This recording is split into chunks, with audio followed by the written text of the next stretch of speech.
Bom dia, sejam bem-vindos à palestra de número 15 da Semana da Física. Agora teremos a professora Roberta, da Universidade de São Paulo, com a palestra de a primeira simulação de buracos negros feita por inteligência artificial. A palavra é sua, professora. Ok, obrigada.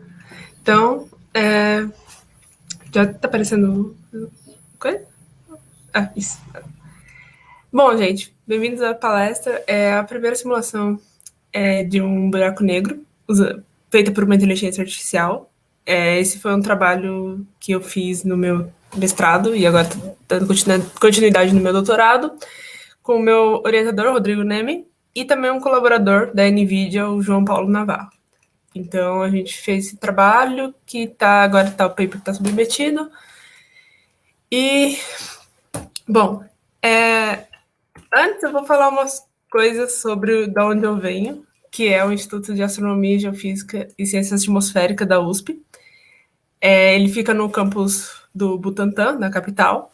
É bem divertido ir lá, tem alguns eventos, algumas coisas de observação. Então, assim, quem quiser ir visitar o IAG, é interessante, porque tem esses eventos de vez em quando. Acho que, se não me engano, toda semana tem observação noturna, de observar o céu. Então, lá é onde eu fiz meu mestrado e onde eu fiz estou fazendo meu doutorado também. E é esse lugar simpático que está na foto. Lá no IAG tem um grupo de buracos negros, que é o Black Hole Group. Ele é o grupo onde eu fiz meu mestrado e faço meu doutorado. É um grupo focado, tipo, o nome mesmo já diz, é um grupo focado em buracos negros. O orientador é o professor Rodrigo Nemen, que é um especialista na área de buracos negros. Atualmente conta com 2 alunos de doutorado, 4 alunos de mestrado e 2 alunos de iniciação científica.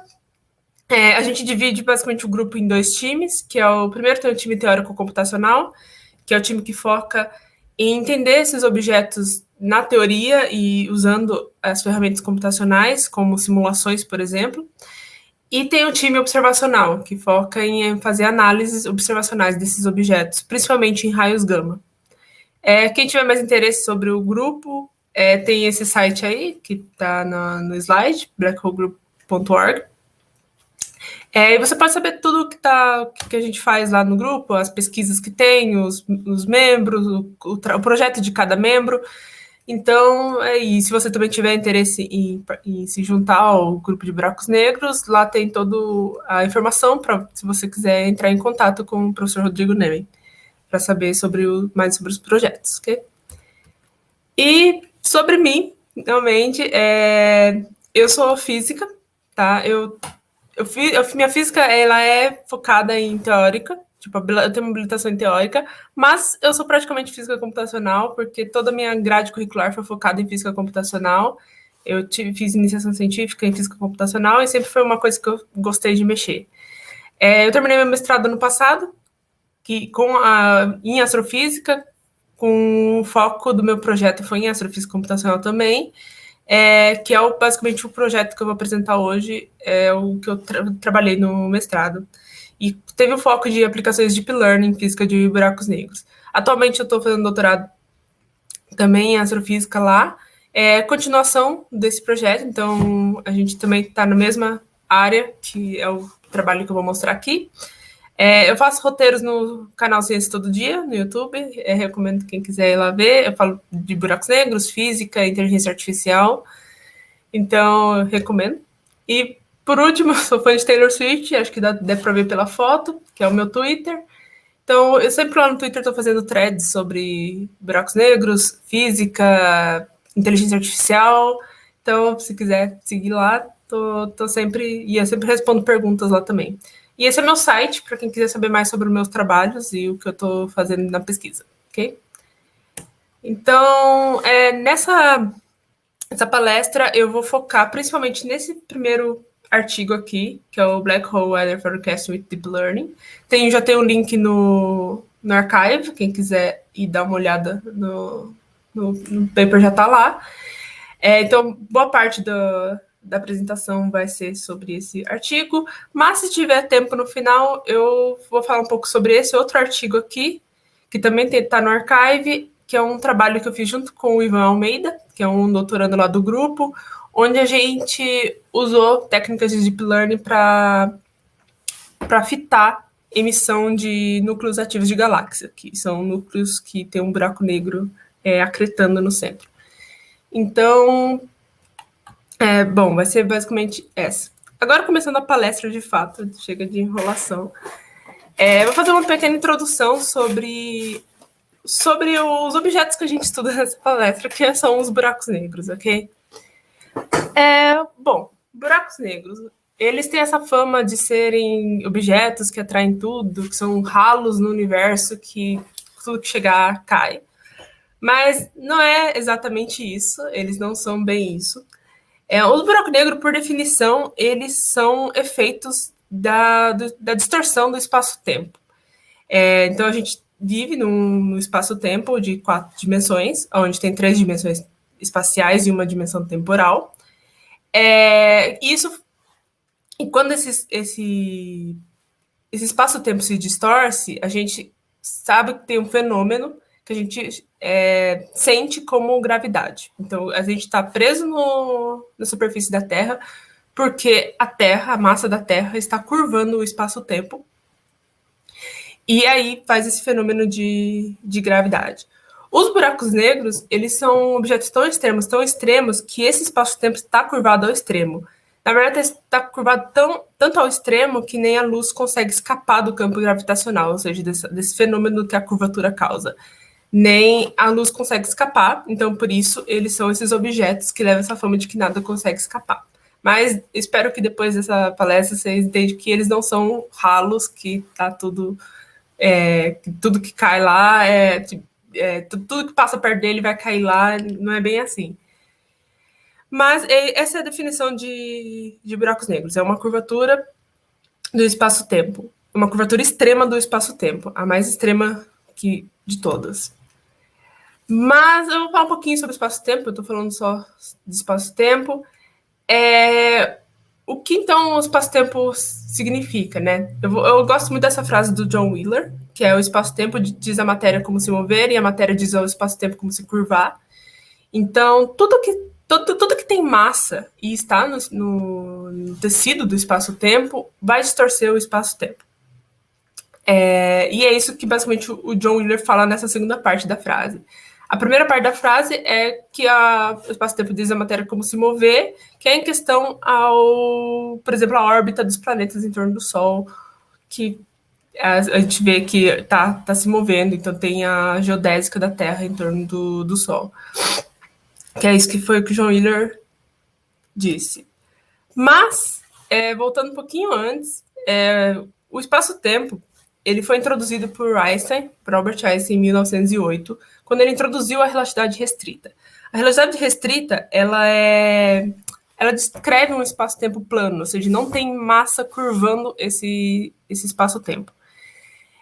Na relatividade, então, ele introduziu isso, que tinha 3 dimensões espaciais e uma dimensão temporal.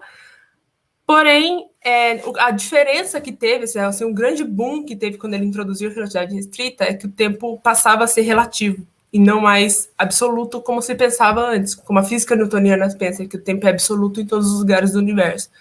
Com Einstein e a relatividade restrita, o tempo passa a ser relativo e não necessariamente absoluto. Alguns anos depois, ele introduziu, então, a relatividade geral, que é a distorção que tem uma matéria, tipo uma massa no espaço-tempo, e essa distorce o espaço-tempo. Então, ele introduziu as equações de Einstein, e nessas equações, elas descrevem como a matéria curva o espaço-tempo, essas equações simpáticas. O nome a solução dessas equações, o nome que leva é de métrica, mas o Einstein ele só introduziu as equações, ele não chegou a introduzir uma solução para elas, ele nem achava que fosse possível ter uma solução para essas equações.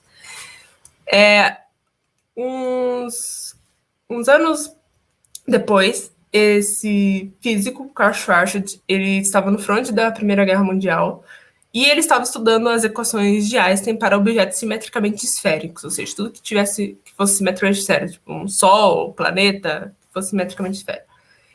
E ele estava estudando essas equações e ele chegou numa solução que leva o nome de métrica, ou seja, soluções da equação de Einstein levam o nome de métrica, para esses objetos.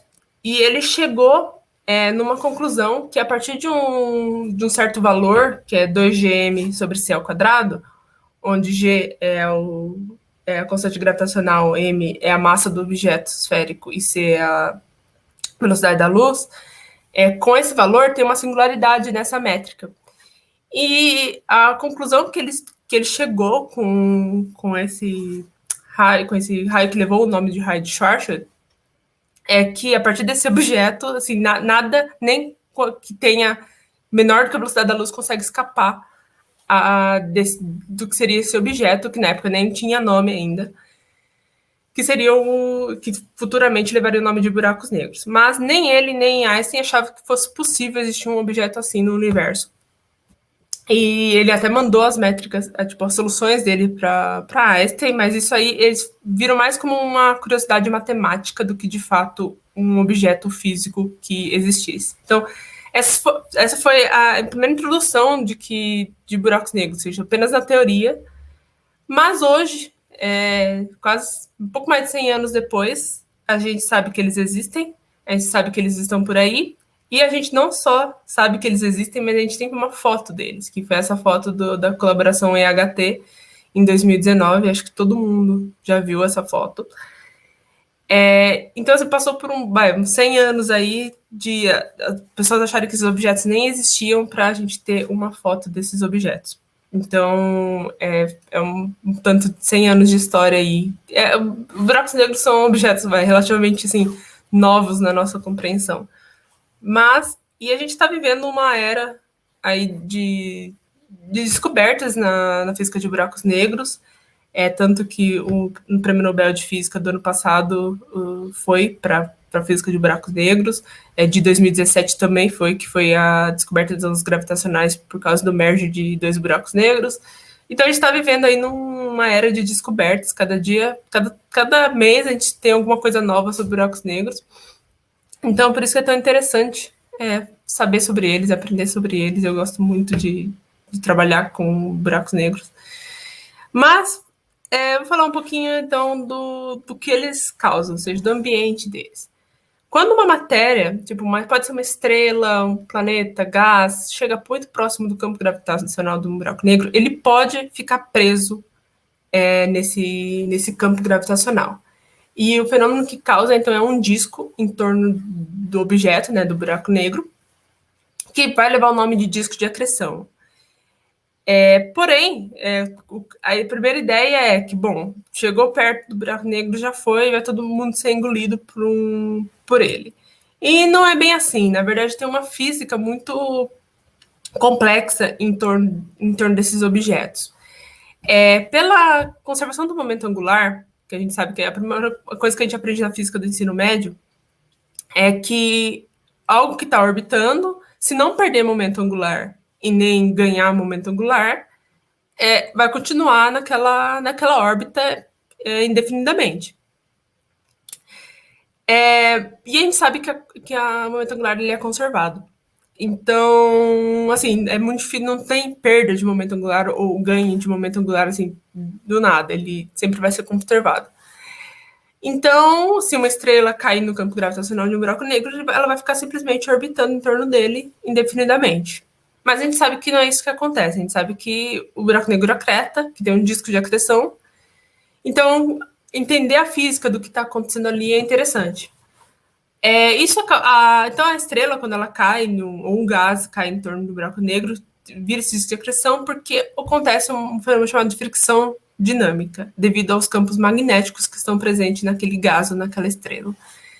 Essa fricção dinâmica, ela é responsável, então, por transportar momento angular. Então, ela transporta o momento angular da parte mais interior do disco para a parte mais exterior do disco. Então, enquanto a parte interior perde o momento angular, espiralando para dentro do buraco negro, a parte mais externa ganha momento angular, escapando para raios maiores.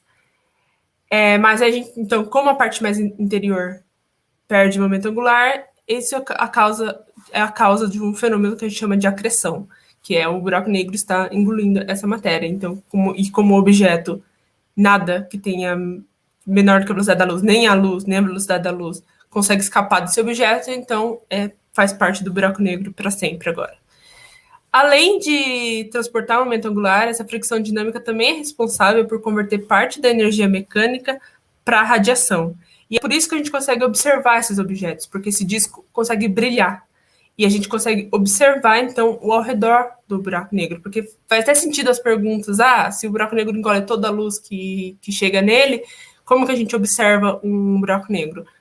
Observando o exterior dele, a parte do ambiente que ele está, que vai ter um disco de acreção que vai brilhar. Inclusive, é isso que a gente observa na foto do buraco negro, devido a esse disco de acreção ao redor do objeto.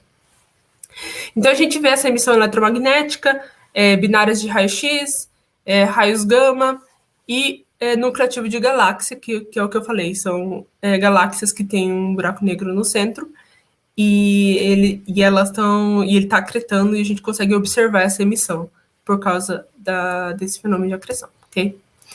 Mas, bom, entender, eu agora falei da física dele, que tem a física, a dinâmica da acreção, do disco de acreção.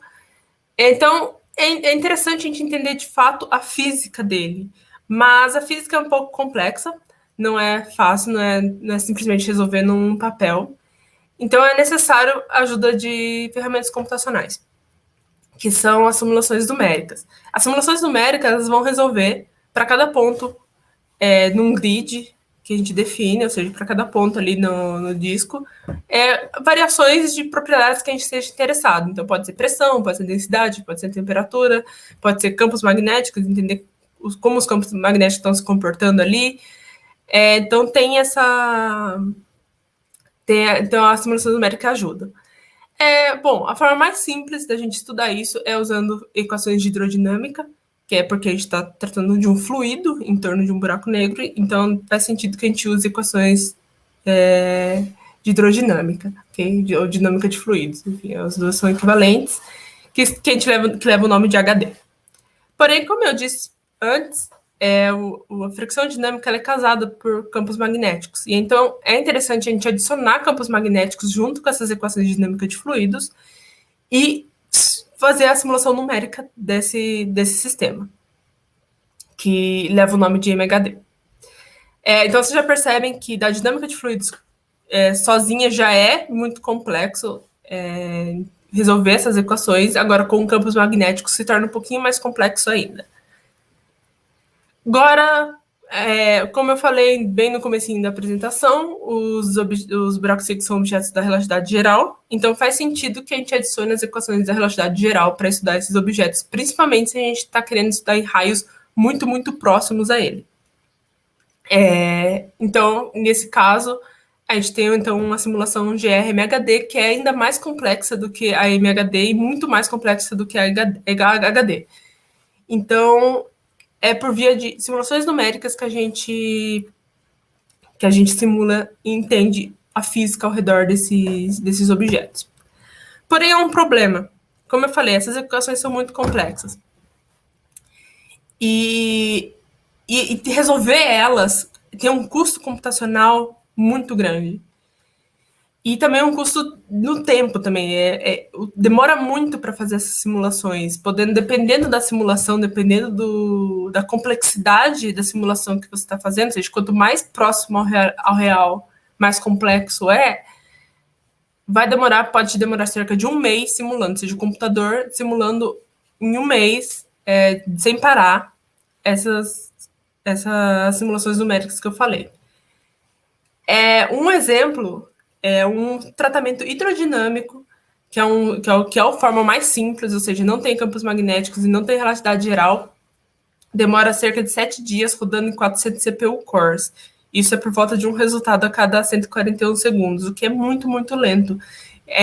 A gente está falando isso de uma simulação, mas em geral a gente não sabe as propriedades que está naquele sistema. Então a gente precisa fazer várias simulações com diversas condições iniciais, porque a gente não tem acesso a essas condições iniciais. Então, imagina, multiplica esses 7 dias por 10, 11, 15, assim, dependendo de quantas simulações você precisar fazer para entender aquele sistema. Então, isso é muito tempo. E isso leva, então, que a gente precisa de um novo método, porque não é só no Brasil que a gente está chegando ao limite de onde a gente consegue fazer essas simulações. E isso é uma coisa que está acontecendo no mundo inteiro. Agora tem o uso de GPU, pessoas estão fazendo técnicas diferentes para tentar encontrar um novo método que acelere essas simulações e que o problema de custo computacional não seja tão grande assim. E do tempo também. Então, a gente precisa de um novo método. E esse novo método tem algumas condições, que ele precisa ter uma precisão igual às simulações, certo? Mas o tempo que ele demora para fazer a simulação tem que ser menor do que o tempo que a simulação numérica leva. Então, essa é a condição principal que a gente precisa levar em consideração. E aí a pergunta é, se Machine Learning consegue ser esse novo método que a gente precisa. E tem alguns indícios de que Machine Learning pode sim ser o novo método que a gente precisa na física de buracos negros. Aqui alguns exemplos do sucesso que Machine Learning teve nos últimos anos. Acho que todo mundo lembra do AlphaGo, da DeepMind, que aprendeu a jogar Go usando técnicas de Machine Learning e aí ganhou do campeão mundial, que tinha 18 títulos. Eu lembro que foi, assim, todo mundo estava falando nessa época desse jogo que teve entre os dois. Foi uma coisa assim, muito... Nossa, eu lembro todo mundo comentando. E mais recentemente, no caso do ano passado, teve o GPT-3, que foi vou chamar de AI, que tinha 175 bilhões de parâmetros. E toda hora a gente vê novas aplicações de GPT-3. Então, a gente já viu que é possível que ela consiga criar códigos, criar aplicativos, fazer traduções e até conseguir criar outros códigos de Machine Learning. Então, a gente vê que Machine Learning realmente está, assim, cada vez mais crescendo e cada vez mais presente nas nossas vidas e fazendo coisas que a gente achava que não era possível uma AI fazer. Então, recentemente também, desde 2017 para cá, o Machine Learning tem crescido na astronomia.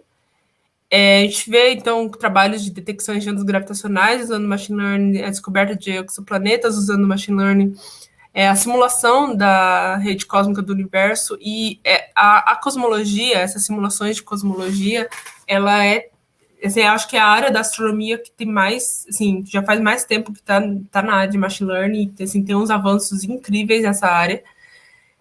A classificação de objetos astronômicos também assim, está cada vez mais, você vê trabalhos assim, incríveis nessa área. E também a emissão eletromagnética, que é o trabalho que, se der tempo, eu vou falar um pouquinho aqui. Okay? Aí, bom, eu citei alguns exemplos de aplicações de Machine Learning, mas a pergunta que é relevante para esse trabalho pode a Machine Learning, então, aprender física?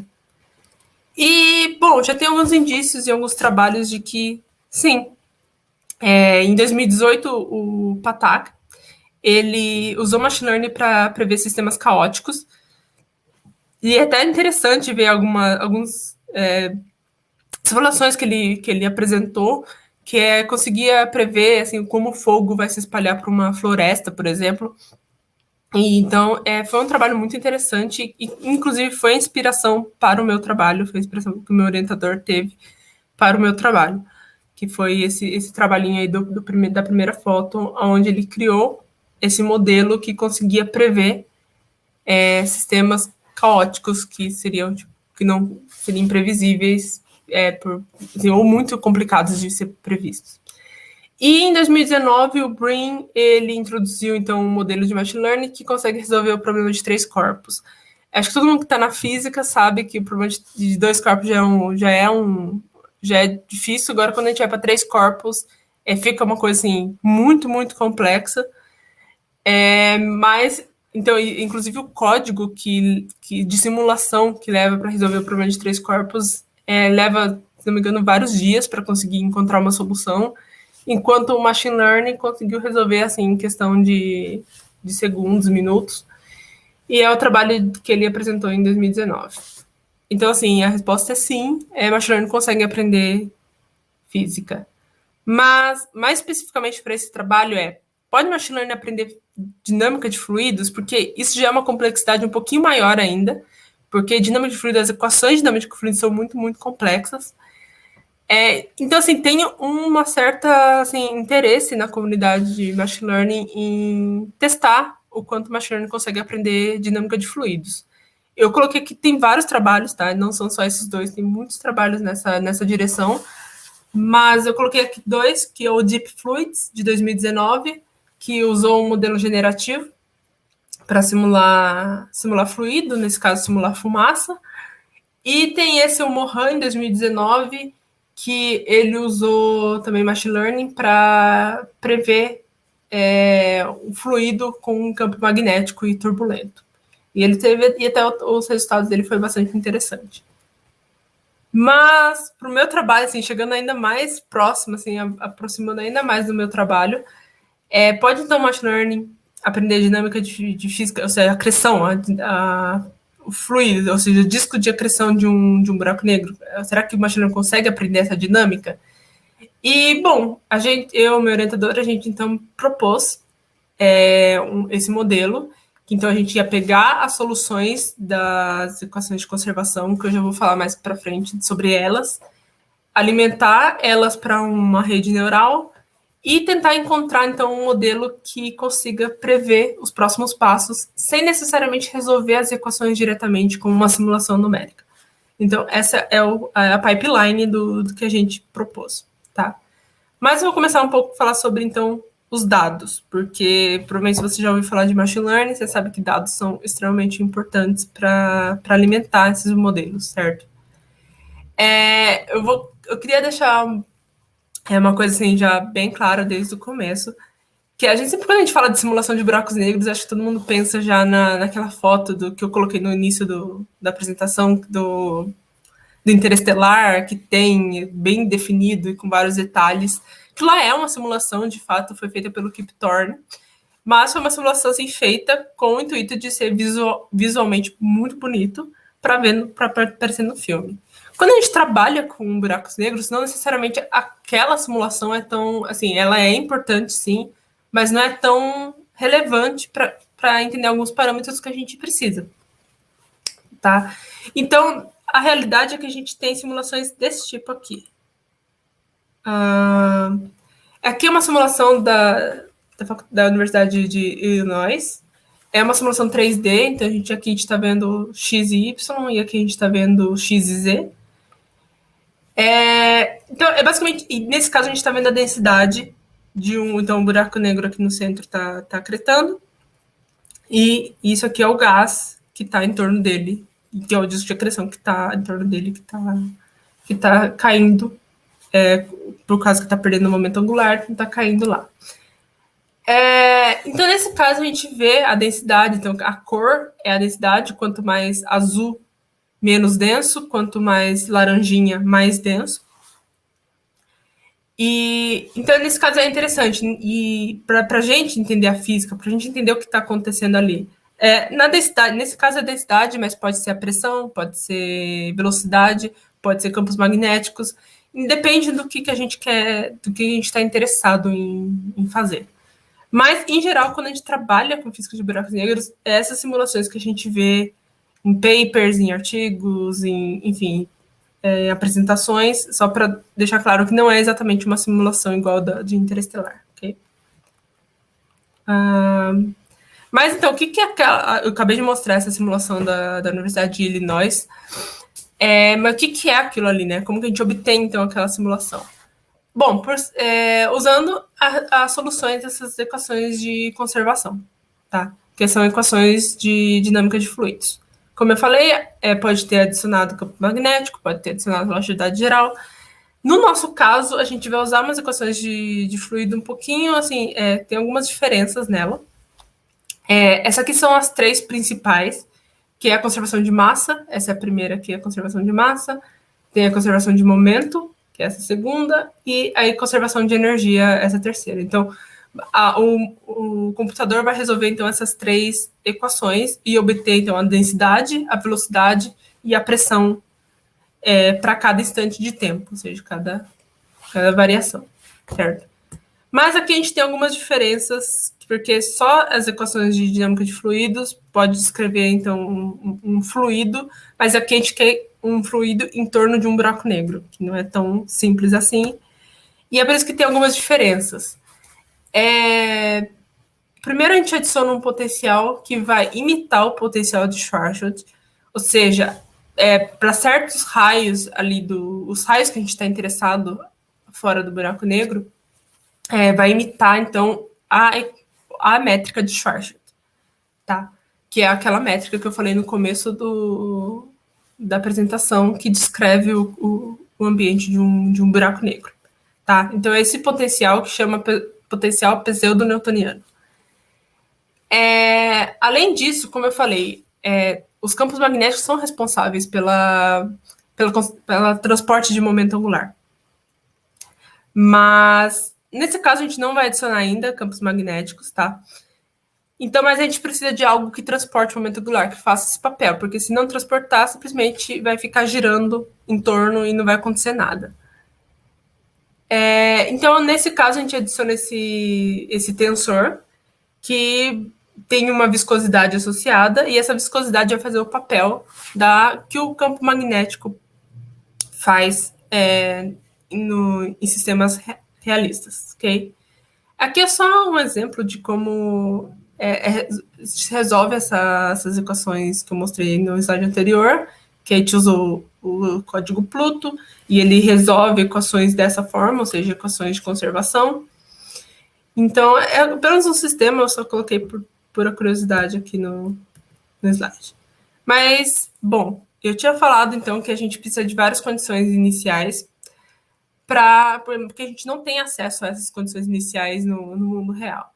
Então, a gente precisa testar várias para ver qual se aproxima daquele sistema. Então, nesse caso, as configurações iniciais que a gente tem é o perfil de viscosidade, é o parâmetro de Shakura-Sonaev, que eu já vou falar o que é, e o perfil de momento angular que tem. Aqui embaixo tem alguns plots do paper do Ivan e do meu orientador, do professor Neyman, e aqui você vê que aqui é a variação de momento angular para cada toro. A gente chama isso aqui de toro. Isso aqui parece um donut. Então, aqui são as linhas que descrevem o perfil de momento angular. Ok?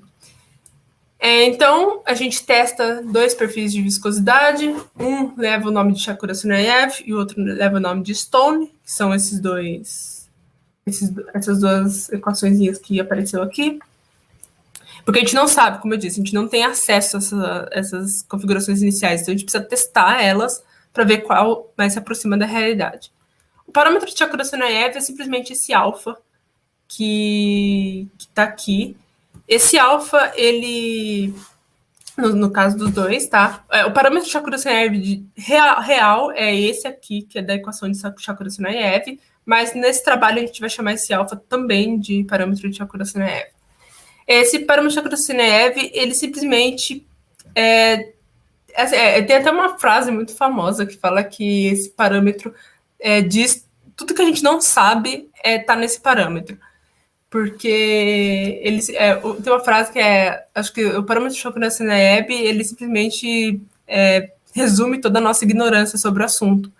Porque a gente não sabe exatamente qual o perfil, então a gente precisa colocar esse parâmetro que pode ser fixo ou pode variar com o tempo ou com o raio, e a gente deixa ali, a gente não sabe exatamente o que ele significa, mas ele está aí para aproximar do que a gente espera. E, por fim, o perfil de momento angular, que são 2 também que a gente vai usar. Esse aqui é o Power Law, porque é uma Power Law, e o Pena, que é esse segundo aí.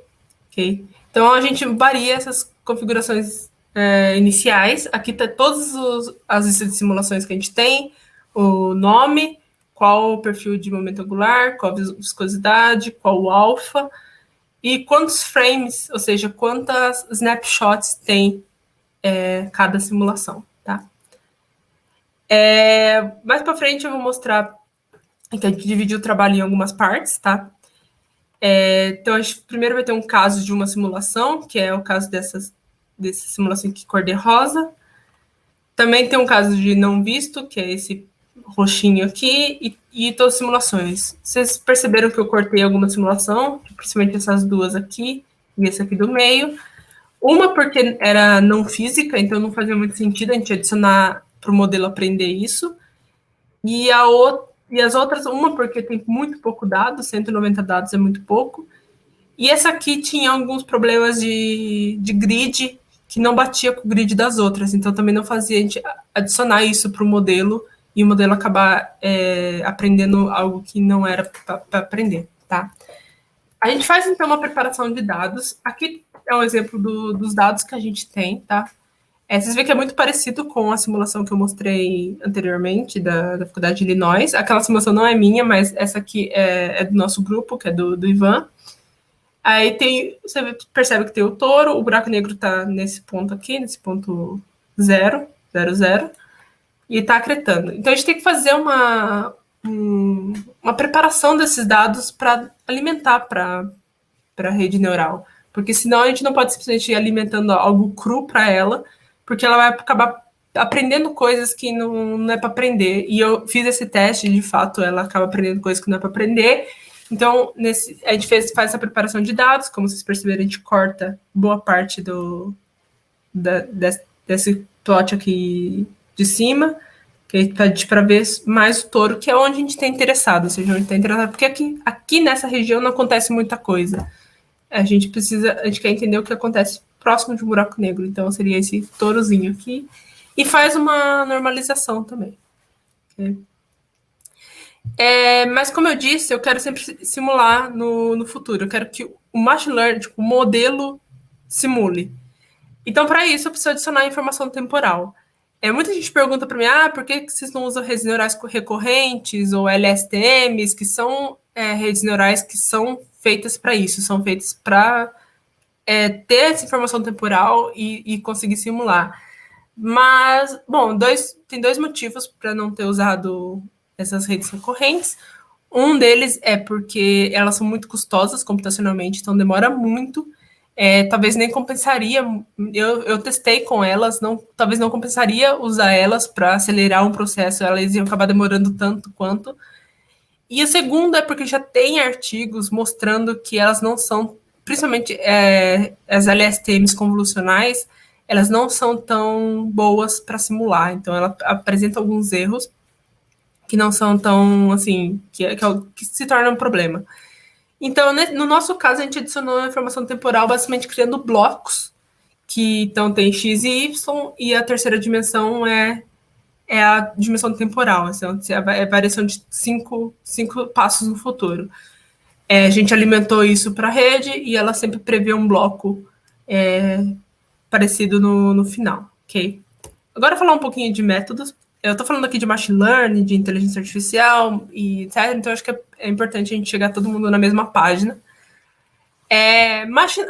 Inteligência artificial é uma grande área que, então, assim, tudo que um computador consegue fazer sozinho, você pode considerar como uma inteligência artificial. Não tem uma definição muito bem do que é uma inteligência artificial. Cada um tem uma definição diferente, mas, assim, tudo que o computador consegue fazer sozinho é uma inteligência artificial. Porém, existe uma técnica dentro desse guarda-chuva de inteligência artificial que é machine learning, que é aprendizado de máquina. Então, basicamente, o computador aprende sozinho, você não precisa programar, ou seja, programar dá as condições para o computador. O computador vai aprender sozinho, então ele vai receber dados, ele vai comparar com dados finais e ele vai aprender. E dentro do machine learning existe uma outra técnica chamada deep learning, que é aprendizado profundo. O aprendizado profundo utiliza de redes neurais, então, que é baseado em como os neurônios do corpo humano se conversam entre si, como o cérebro chega a conclusões, ele é baseado nisso. tá? Que basicamente a gente pode simplesmente resumir uma rede neural em uma função que tenta fitar os dados de saída com os dados de entrada. É basicamente uma função. Se você pegar a matemática da rede neural, se você abrir uma rede neural, você vai perceber que é simplesmente uma função. E essa função, então, recebe os dados de entrada, tem o dado de saída, e no dado de saída, ele compara o que ele tem, ou seja, o resultado que ele chegou, com o resultado esperado. E ele quantifica o erro do quão diferente está o de saída e o esperado. Então, esse erro, dependendo, ele vai quantificar e ele vai avisar, então, num processo matemático, e ele vai avisar para a rede neural o quanto os pesos têm que mudar. Então, é uma função que tem esses pesos, e esses pesos eles vão se encaixando para tentar fitar essa função, tá? Então, isso é basicamente Deep Learning. E aqui é um exemplo de uma rede neural que a gente chama de Multilayer Perceptron. Que é, em geral, se você procurar rede neural no Google, em geral, essa que você vai encontrar. E, em geral, essa que se aprende em cursos e... Enfim, quando eu fiz um curso de Machine Learning, essa foi a única rede neural que eu aprendi, foi essa. Mas existem as irmãs das redes neurais Multilayer Perceptron, que são as redes neurais convolucionais. As Multilayer Perceptrons, como vocês perceberam, elas parecem uns vetorzinhos. Já as redes neurais convolucionais, elas não são vetores. E elas são principalmente usadas para problemas de visão computacional. Porque elas respeitam as relações espaciais nos dados, então você pode dar uma matriz para ela, uma matriz, uma imagem, e ela vai conseguir aprender melhor do que uma Multilayer Perceptron, que vai ser um custo muito maior para uma Multilayer Perceptron. E elas são usadas, por exemplo, em carros autônomos, que acaba detectando objetos e segmentando objetos. Em geral, redes neurais convolucionais que são usadas. Aqui tem um exemplo de como essas redes neurais convolucionais são. Elas têm um filtro, que é esse filtro amarelinho aqui, que vocês podem ver que está passando por cima da imagem. Deixa eu voltar só aqui.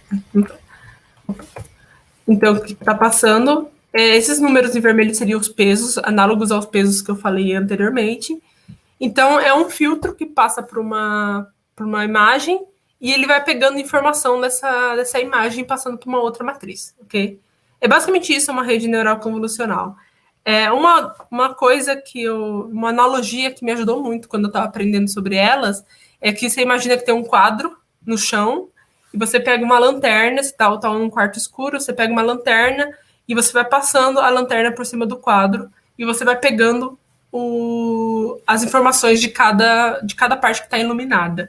É basicamente isso que uma rede neural convolucional faz, ok? Ela vai pegando informação dessa imagem, ok? A nossa arquitetura, então, é baseada em redes neurais convolucionais porque a gente está trabalhando com imagem. E existe uma arquitetura que é bastante famosa na bibliografia, que é uma chamada de U-Net. Vocês podem ver que é um U deitado, tipo, ela tem um formato de U, e por isso leva o nome de U-Net.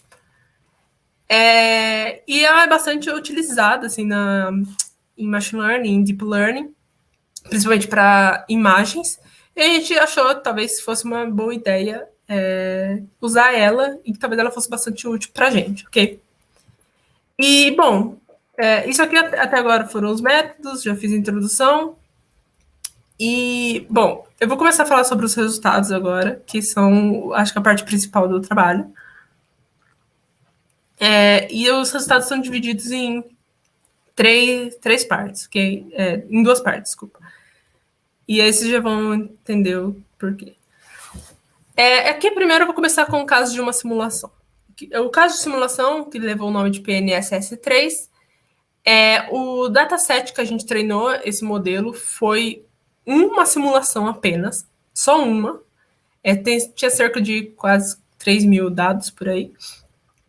E a gente queria, então, que a rede aprendesse a simular essa simulação em específico. A gente escondeu parte dessa simulação, ou seja, alguns frames a gente escondeu da rede, a gente deu o resto dos frames para a rede treinar, para aprender, e a gente queria ver se ela conseguia simular esse resto que a gente precisava. Eu vou mostrar os resultados, mas nesse trabalho a gente teve que propor uma loss function um pouquinho diferente do que... Alguns detalhes dessa utilidade matemática eu não coloco aqui, mas está no paper, está todos os detalhes lá. A gente propôs, então, uma função, uma loss function, que é a função de erro que eu falei anteriormente, que está descrita aí. E a gente vai ver 2 tipos de análise. Uma é a análise direta. O que é análise direta? Análise direta é o que a rede de fato aprendeu. Porque a gente dá um bloco, como eu mostrei anteriormente, a gente dá um bloco para a rede e a rede prevê outro bloco. É isso que ela aprende.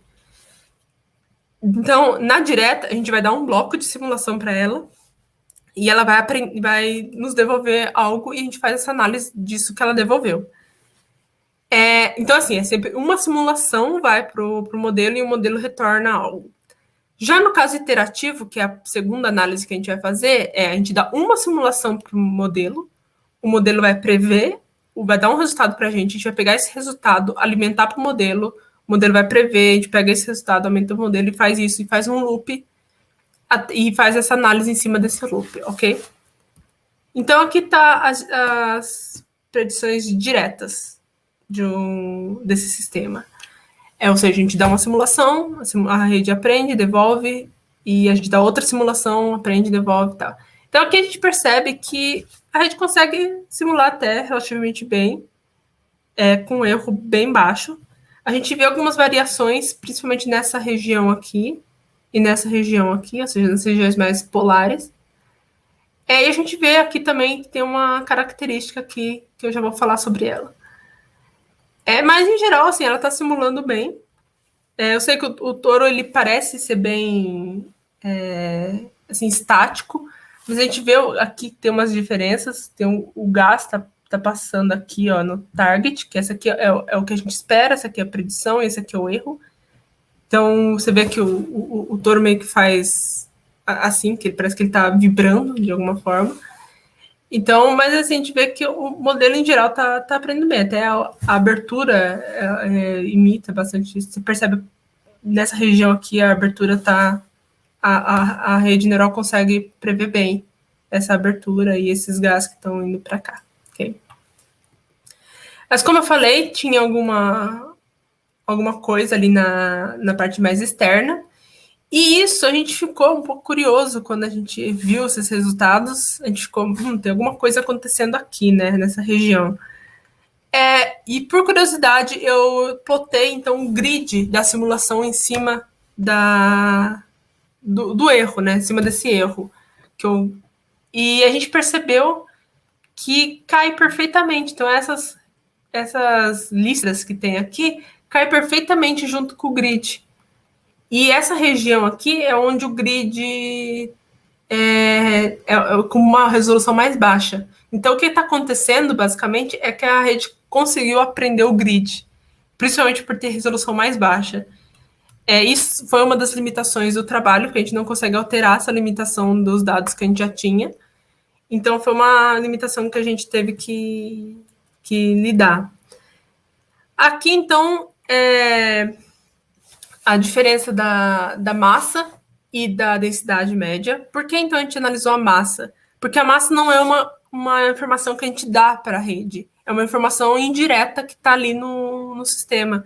E a gente queria ver se a rede conseguia preservar a massa. E conseguiu, com um erro de 0,82%, que é bem baixo. Conseguiu, e aqui a densidade média, que também é uma coisa indireta, conseguiu com 0,87% o erro. Então, assim, a gente vê que o que a rede ela é ensinada, ela consegue aprender bem. Ela não tem um erro tão alto. E isso é bom. Agora a gente vai para a parte iterativa. É importante deixar claro que a parte iterativa não é uma coisa que a rede aprendeu. Simplesmente a gente queria ver se ela conseguia generalizar. O que ela aprendeu, de fato, é a parte direta. Então, aqui está o exemplo da parte iterativa. Vocês veem que os resultados já não são tão bons quanto antes. Mas, assim, a gente esperava que o erro fosse acumular a partir daí. A gente já esperava isso, que o erro fosse ficar acumulando. Mas o interessante aqui que a gente ficou curioso é que tem um crescimento exponencial, porque a gente esperasse que fosse só crescer linearmente com erro somando. Mas não foi isso que aconteceu. A gente vê que tem realmente um crescimento exponencial e a gente foi investigar esse crescimento. Quando a gente plota a massa, a gente percebe que tem um crescimento exponencial aqui do erro também, da predição. Então, por volta do mesmo tempo que está o crescimento no vídeo. E a gente começou a plotar para diferentes regiões. Então, a gente percebe que o problema está para raios menores do que 13 raios de Schwarzschild. Raio de Schwarzschild é a unidade que a gente utiliza no sistema, que é basicamente é a mesma unidade que está aqui. Aqui está em raio de Schwarzschild. Enquanto para maior do que raio de Schwarzschild, a massa é basicamente conservada, é basicamente igual. Então, tem alguma coisa acontecendo, principalmente para raios muito baixos. E aqui também a gente plota a densidade média, para como o raio vai aumentando. E a gente percebe também que tem para raios baixos aqui, que é perto, que realmente tem um problema. Ou seja, a densidade está aumentando ali. Isso indica, um dos problemas que indica é que talvez a rede não esteja entendendo muito bem a parte da acreção de buracos negros para esse problema, porque é o primeiro caso que a gente tem, é o primeiro caso de uma simulação, depois vocês vão ver que esse problema vai acabar assumindo. Mas então que a gente não está aprendendo. E isso, um dos motivos que leva a isso é porque a taxa de acreção para esse sistema em específico é muito baixa. A gente está trabalhando com buracos negros que têm uma taxa de acreção baixa.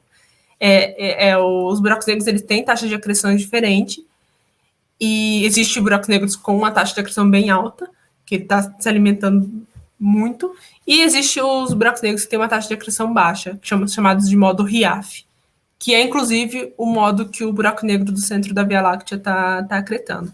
Que é por isso que é tão interessante a gente estudar esse modo RIAF. Então, a gente percebe que talvez seja esse o problema, que a rede simplesmente não consegue entender que parte da matéria está indo para dentro do buraco negro, ainda, tá? Mas a gente percebe que até certo ponto, até aqui, a rede consegue prever bem. Ela não tem nenhum problema. Ela começa a perder, assim, ela começa a esquecer o que ela aprendeu a partir desse ponto aqui.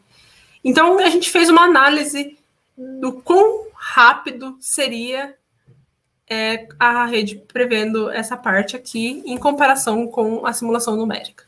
E a gente chegou num resultado interessante, que foi de que a rede consegue consegue devolver resultados 32 mil vezes mais rápido do que uma simulação numérica. Isso sem o tempo de treinamento. Com o tempo de treinamento é 35 vezes mais rápido. Mas ainda assim a gente consegue cortar de dias, ou seja, dias simulando, para algumas horas simulando. Então isso é uma coisa bem interessante e é uma indicação de que talvez Deep Learning pode nos ajudar a acelerar simulações numéricas. Então aqui tem algumas conclusões para essa parte do trabalho, que é que a gente tem um erro muito baixo, ou seja, o modelo consegue aprender o que ela foi ensinada, consegue preservar a massa e densidade, que são propriedades indiretas, ou seja, que a rede não aprendeu, mas ela consegue preservar. A gente encontra uma limitação, que é principalmente para resoluções mais baixas. Ela consegue simular, assim, só com o erro somando, até por volta de 70 mil tempos gravitacionais. Então, até lá ela consegue simular bem.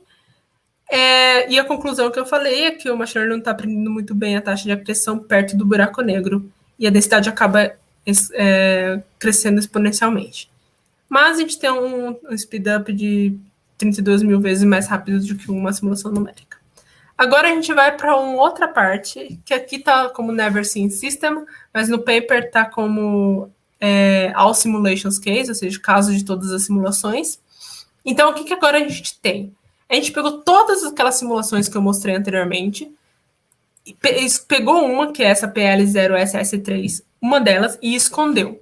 E escondeu algumas partes das outras também, mas essa PL0SS3 a gente escondeu ela inteira, a gente não deu nenhuma informação para a rede sobre ela. Nada, nenhuma configuração inicial, nada. Ela não sabe que essa PL0SS3 existe. E isso é interessante saber se a gente consegue simular essa PL0 e SS3 sem ela nunca ter visto antes. Ou seja, ela consegue. A pergunta é: ela consegue olhar as outras simulações, aprender a física daquelas simulações e simular uma que ela nunca viu antes? Essa é a pergunta e é o que a gente estava interessado em saber. A gente teve que mudar um pouco a função de loss, porque a outra função ela era muito geométrica, então ela dependia muito do formato do toro. Como aqui cada toro tem um formato um pouquinho diferente, dependendo do momento angular que eu mostrei no começo, a gente teve que fazer alguma alteração nela para ela prestar atenção em regiões de densidade, ou seja, e como a gente percebeu que para densidades maiores estava tendo problema no outro caso, a gente então fez essa loss que ela presta atenção em densidades diferentes, ok?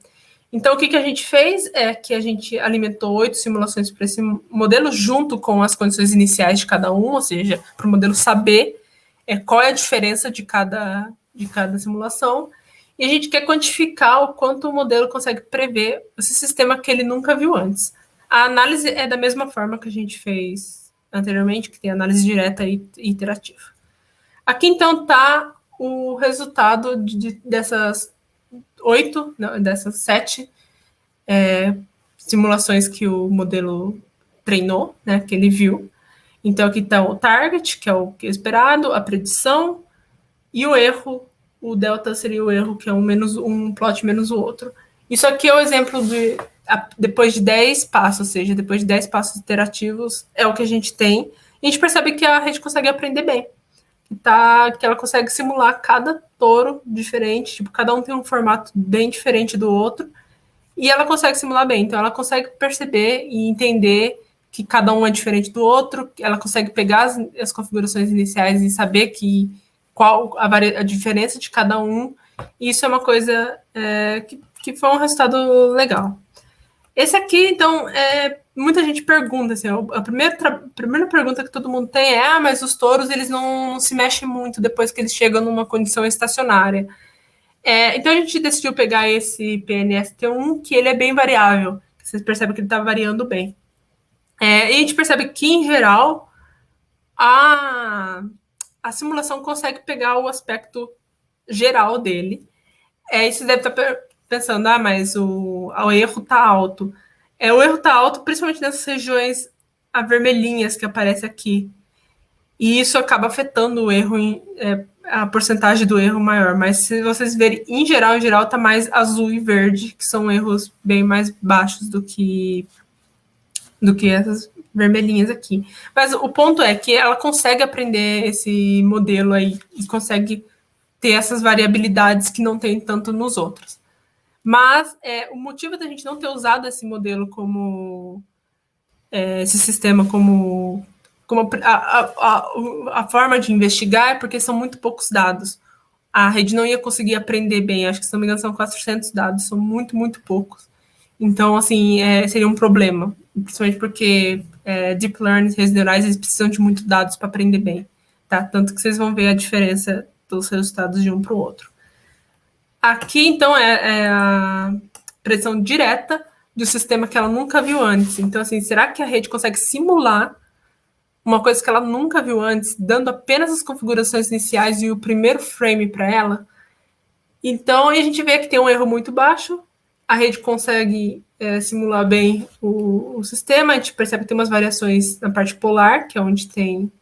Aqui, que não dá para muito ver aqui, mas tem uma parte do gás fazendo assim. E, de novo, nessa região aqui, que é a região que parece ter mais problema, é a parte com uma resolução mais baixa. Então, é por isso que está dando, como eu falei, a resolução baixa é uma limitação para a rede acaba prendendo o grid, e isso se torna, de fato, problemático quando a gente vai comparar. Mas, em geral, ela consegue aprender bem, o erro está bem baixo. Isso é para predição direta. A gente também fez o plot da massa e da densidade, tem um erro de 4,6%, 5,6%, mas ainda assim é menor do que 10% de erro, que é o que a gente considera mais aceitável. Okay? E aqui estão a predição iterativa, que é então aquele loop que eu falei. Aí, então, a gente tem o que a gente espera, que é o que o erro vai somando, ou seja, cada loop o erro soma, o que é esperado. Mas não tem, então, o crescimento exponencial que a gente viu no primeiro caso lá. Então, a gente vê que o problema da taxa de acreção sumiu aqui. Não tem mais esse problema no caso de todas as simulações. E isso é por várias razões. Uma delas é que agora a gente tem mais dado. Então, o modelo está aprendendo melhor com mais dados. O segundo motivo é que agora ela tá vendo a taxa de acreção variar. Então, ela entende que a matéria está caindo para dentro do buraco negro e o buraco negro está acretando. Então, o problema sumiu quando a gente adiciona mais modelos e quando a gente adiciona mais dados. O que, de certa forma, era esperado, que quanto mais dados tiver, e dados de qualidade, por isso que a gente teve que cortar algum dessas simulações, ela consegue aprender melhor. E realmente a massa ela é preservada. Essa diferença aqui que vocês veem é, de fato, o erro tá somando. Então, a cada variação o erro tá somando, mas não tem nada drástico igual aquela subida que tem exponencial no outro, ok? Aqui também a gente fez o plot da densidade, que a gente percebe que a predição e o target é praticamente o mesmo. E, de fato, a gente vê esse degradê aqui, que é em questão do erro estar somando. E qual é o speedup que a gente encontrou no caso do PL0 e SS3?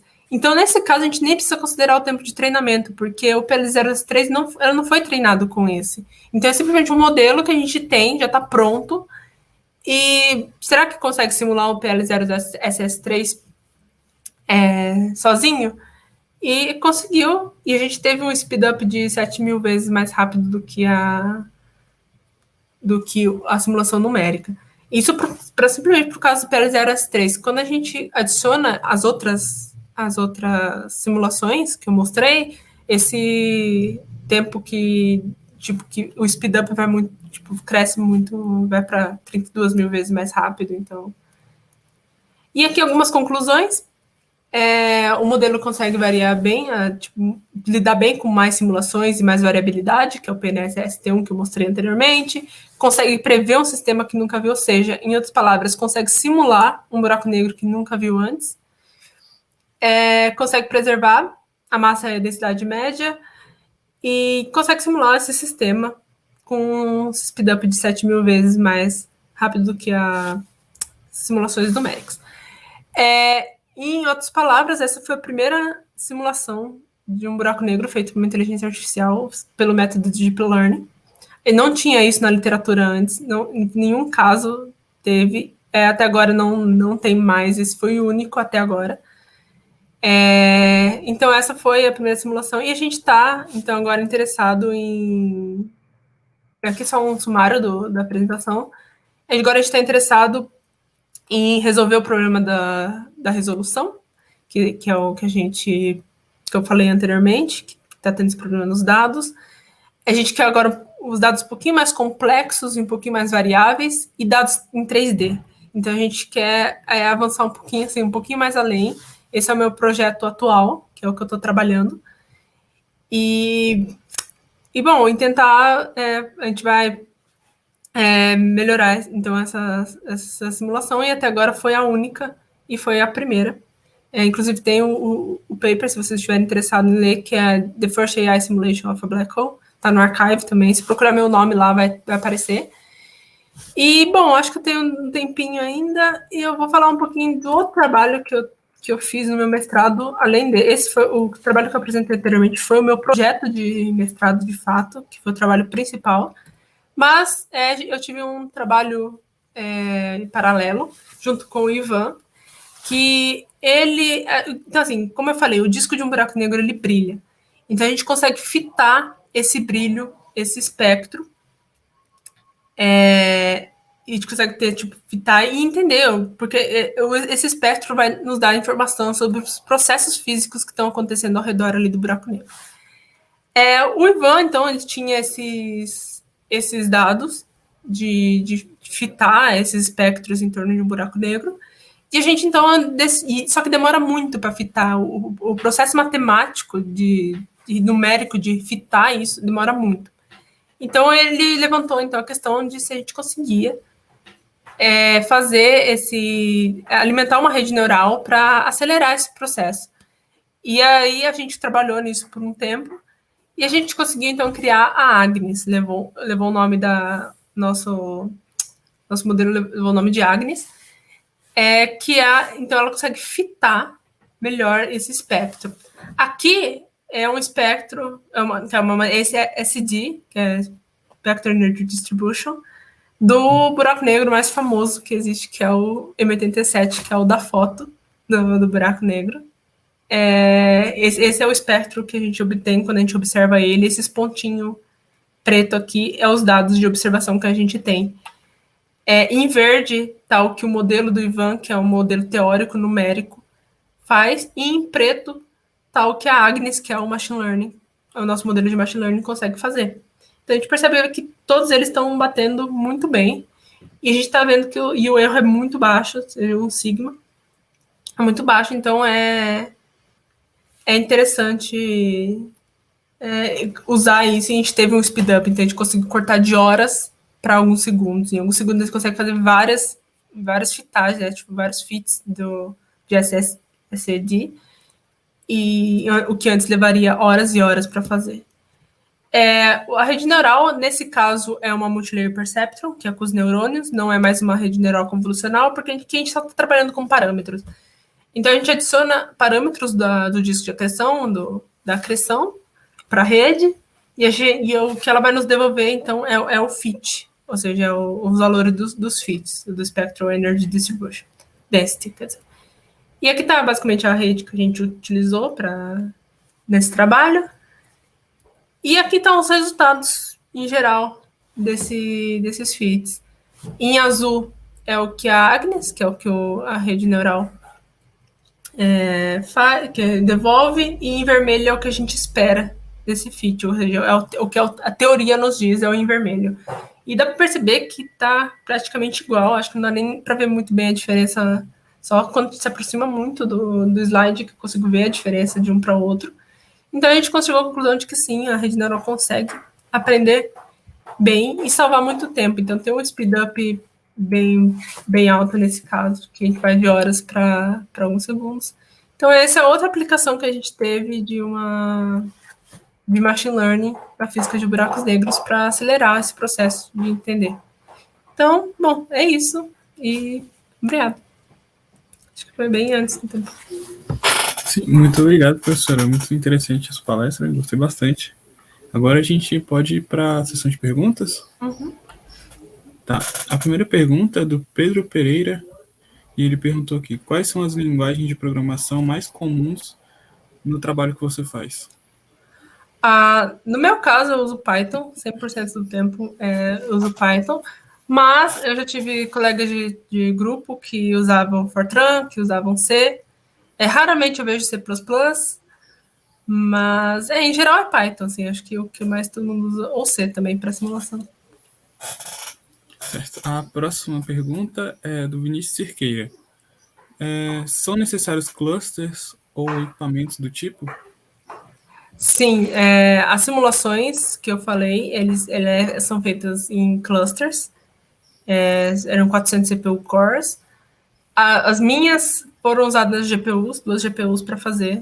Então, A próxima pergunta é do Leonardo Guimarães. Ainda estou na graduação, mas quero seguir em pesquisa voltada para a área de simulações físicas.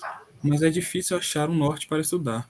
Aí ele colocou: Duarte, você tem alguma recomendação nesse sentido?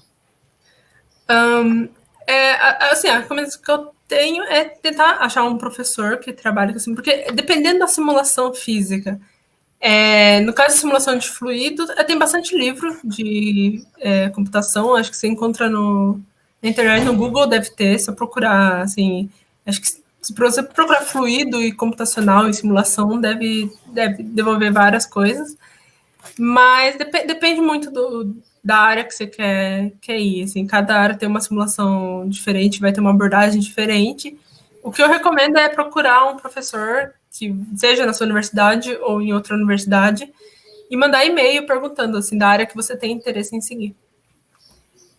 Legal. A próxima é do William Sinésio. Esse modelo é capaz de simular a singularidade do buraco negro? Então, não, porque, mas assim, em geral a gente não tem simulação numérica do interior de um buraco negro. A gente consegue até um certo ponto dentro do buraco negro, mas lá dentro a gente não tem simulações numéricas, porque a física é muito complexa lá dentro. Nós não conseguimos simular.